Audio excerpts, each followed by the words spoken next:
कालू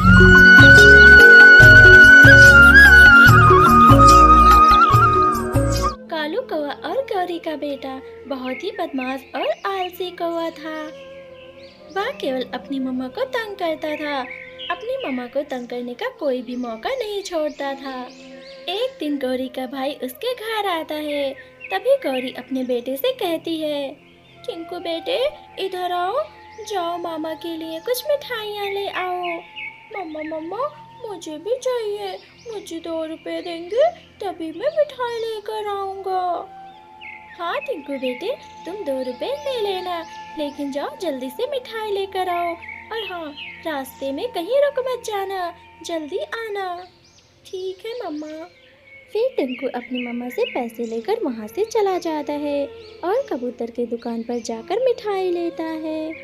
फिर टिंकू मिठाई लेकर वापस आ ही रहा होता है कि उसे भूख लग जाती है।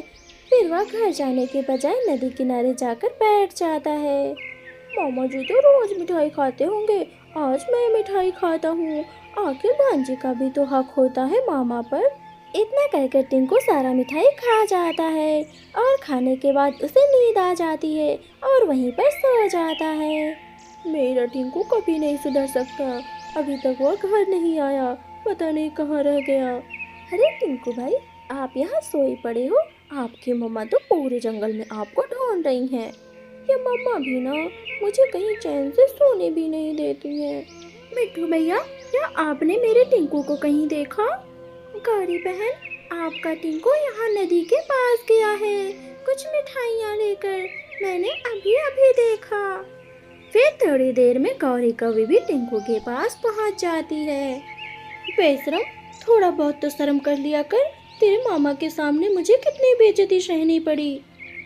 हा, मम्मा, मिठाई तो बहुत अच्छी थी, कल मैं लाकर मामा जी को मिठाई खिला दूंगा। बेशरम, अब घर चल, सारा दिन आवारों की तरह घूमते फिरते रहता है। फिर दोनों माँ बेटे घर वापस आ जाते हैं। कुछ ही दिनों में उसका मामा भी चला जाता है। लेकिन फिर थोड़े दिनों में ही गौरी बीमार पड़ जाती है और टिंकू अपने दोस्तों के साथ जंगल में बीड़ी पी रहा होता है। ये कम वक्त घर पर रुकता ही नहीं है, मेरे पंख तो उठ ही नहीं रहे हैं, इतनी तबीयत खराब है। इतनी जोरों की बुखार होने के बाद भी टिंकू को मेरी कोई फिक्र नहीं है। चिड़िया के घर जाती हूँ, क्या पता वो मेरी मदद कर दे। फिर गौरी कौवी पैसे लेकर चिड़िया के घर जाती है। निक्की बहन, क्या मेरे लिए तुम दवा ला दोगी? मेरी तबीयत बहुत खराब है और मुझे बहुत बुखार है। मेरे टिंकू का कुछ पता नहीं है, पता नहीं कहाँ घूम रहा है। गौरी बहन, आपकी तबीयत तो बहुत ज्यादा खराब है, आपके पंख भी बुखार से तप रहे हैं। लो, पैसे दो, मैं तुम्हारे लिए दवा लेकर आती हूँ। मेरे घर पर ही रहो, कहीं बाहर मत जाना। निक्की चिड़िया अपने घर से बाहर निकलकर पहाड़ी के पास पहुँची ही थी। तभी टिंकू कौवा और उसके दोस्त की नजर निक्की चिड़िया पे पड़ती है। अरे कोली भाई, वो देखो, चिड़िया आ रही है, जरूर उसके पास कुछ पैसे होंगे। चलो हम लोग उसका पैसा लेकर बीड़ी पीते हैं। हाँ टिंकू भाई, तुम तो सही कह रहे हो, उसके पास तो पैसे जरूर होंगे। चलो हम लोग पैसे छीन लेते हैं। फिर कोली और टिंकू चिड़िया के पास जाते हैं और चिड़िया का पैसा छीन लेते हैं। अरे टिंकू बेटा, ये क्या कर रहे हो? तुम्हारी माँ बहुत बीमार है, उसे बुखार है, उसके पंख बुखार से तप रहे हैं। तुम पैसे क्यों चोरी कर रहे हो? जल्दी जाओ अपनी माँ के पास। और ये पैसे मेरे नहीं हैं, तुम्हारी माँ के हैं, मैं उनके लिए दवा लेने आई हूँ। लेकिन टिंकू निक्की चिड़िया की एक नहीं सुनता और वहाँ से पैसे छीन कर चला जाता है। कोली भाई, मैं ना कहता था चिड़िया के पास जरूर पैसे होंगे, इसलिए हम लोगों ने प्लान बनाया। अच्छा चलो, अब तो हमने पैसा छीन लिया है, लेकिन बीड़ी तुम ही लाओगे। ठीक है टिंकू भाई, तुम चिंता ना करो, तुम मेरा यही इंतजार करना, मैं तुम्हारे लिए अभी बीड़ी लेकर आता हूँ। बेचारी चिड़िया आखिर करती भी क्या, वो भागी भागी कबूतर के पास जाती है। कबूतर भाई, मुझे कुछ पैसे दे दे। मैं टिंकू की माँ के लिए दवा लेने जा रही थी और वो मेरे पैसे छीनकर भाग गया। अब मेरे पास कोई पैसा नहीं है, उसकी तबीयत बहुत ज़्यादा खराब है। आप मुझे पैसा दे देंगे तो मैं उसके लिए दवा लेकर जा सकती हूँ। तौबा तौबा, ऐसा संतान होने से तो अच्छा है कि ऊपर वाला हमें संतान ही ना दे। इतना कहकर कबूतर चिड़िया को पैसे दे देता है और चिड़िया बुलबुल के पास दवा लेने चली जाती है। दवा लेकर जैसे ही चिड़िया घर पहुंचती है, उसकी नज़र गौरी कवि पर पड़ती है। उसने देखा गौरी कवि ने अपना दम तोड़ दिया था। गौरी कवि अब मर चुकी थी। एक शैतान बच्चे ने अपनी माँ को मार दिया। अगर वो दुष्ट टिंकू मुझसे पैसे न छीनता तो मैं गौरी के लिए टाइम पर दवा ले आती, तो आज गौरी हम सबके बीच में होती। मैं हूँ टिंकू शातिर वाला, मेरा नाम टिंकू कौवा। जो भी मुझसे भिड़ता है मैं उसको कर देता ढेर। जंगल के सब पंछी डरते, मैं हूँ टिंकू बड़ा सियाना, मेरा नाम टिंकू कौवा। टन टन टन टन टाड़ा। टिंकू कौवा शाम के समय अपने मस्ती में गीत गाते हुए घर आता है। बेशरम कौवे, तुम घर आ गए। जो पैसे तुमने मुझसे छीन लिया था वो तुम्हारी माँ ने मुझे दवा के लिए दिया था। अगर तुमने वो पैसे ना छीना होता तो आज तुम्हारी माँ जिंदा होती। तुम अपनी माँ के कातिल हो, तुमने अपनी माँ को मार दिया। निक्की चिड़िया उसे खूब सुनाती है। टिंकू कौवा अपनी माँ को देखकर रोने लगता है। माँ, ये आपको क्या हो गया? मैंने अपने हाथों से ही अपनी माँ को मार डाला। भगवान मुझे कभी माफ नहीं करेगा। मैंने ये क्या कर डाला? माँ, आप मुझे छोड़कर क्यों चली गई? अब चाहे जितना रो लो, अब तो तुम्हारी माँ चली गई है। गया समय लौट कर नहीं आता। अगर तुम पहले से ही सुधर जाते तो आज तुम्हारी माँ जिंदा होती, लेकिन ये सब तुम्हारे कारण हुआ है। टिंकू अपने किए पर बहुत पछताता है। इतने में ही तेज बारिश आ जाती है। इतने में ही सीटू अपनी मम्मा के पास दौड़ा दौड़ा आता है। मम्मा मम्मा, जल्दी चले मम्मा, नहीं तो बहुत गजब हो जाएगा। सीटू बेटे, आखिर हुआ क्या है? तुम इतने डरे हुए क्यों हो? मम्मा, घर पूरा उड़ गया है और मीहू दीदी घर में अंदर ही फंस गई है। मैं किसी तरह बाहर निकला हूँ। मम्मा, अब देरी ना करें, अब जल्दी चलें। फिर सीटू अपनी मम्मा को लेकर घर जाता है। पीछे पीछे टिंकू को अभी आ जाता है।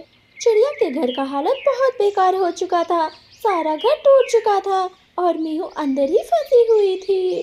चिड़िया किसी तरह मीहू को बचाने जाती है। उसे बचाने के चक्कर में चिड़िया के पंखों में चोट लग जाती है। चिड़िया भी फंस जाती है, लेकिन किसी तरह वह अपनी बेटी को बाहर निकाल देती है। लेकिन चिड़िया वहाँ बहुत बुरी तरह फंस चुकी थी। उसका निकलना बहुत ही ज़्यादा मुश्किल था। फिर दोनों बच्चे आपस में रोने लगते हैं। मम्मा, आप बाहर निकले। मम्मा, आपको क्या हो गया? मम्मा, मैंने बेकार में ही आपको बुला लिया। बेहूदी, आप तो निकल आए, लेकिन मम्मा अकेली वहाँ फंस गई। अब हम लोग को कौन देखेगा? मम्मा को हम लोग कैसे बचाएं? किससे मदद मांगने जाएं इतनी आंधी तूफान में? सीटू भाई, तुम परेशान मत हो, मैं चिड़िया माँ को बचाऊंगा। मैं अपनी माँ को तो नहीं बचा पाया, लेकिन चिड़िया माँ को ज़रूर बचाऊंगा। उन्होंने मेरी बहुत मदद की है। मुझ नालायक बेटे को कम से कम थोड़ा तो मौका मिलना चाहिए। मैं चिड़िया माँ को अपनी जान पे खेल कर बचाऊंगा। तुम लोग किनारे रहो, यहाँ से कहीं मत जाना। फिर टिंकू किसी तरह चिड़िया को बचाने चला जाता है। अंदर जाने के बाद चिड़िया घायल पड़ी हुई थी और उस पे बहुत सारे कांटे भी लगे हुए थे।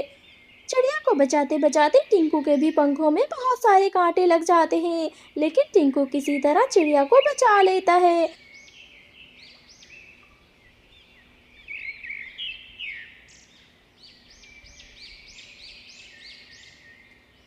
लेकिन चिड़िया बेहोश थी।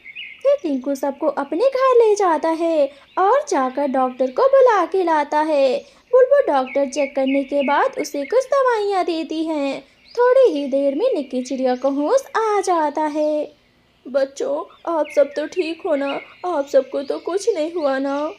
मम्मा मम्मा, हम लोग को तो कुछ नहीं हुआ, लेकिन देखें, टिंकू भैया को बहुत सारे चोट आए हैं और इन्होंने दवा भी नहीं कराई। आपकी जान इन्होंने ही बचाई है।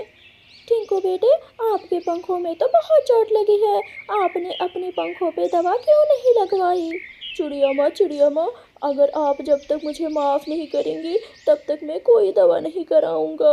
अगर आप मुझे माफ़ कर देती हैं तो मेरी माँ भी खुश हो जाएंगी।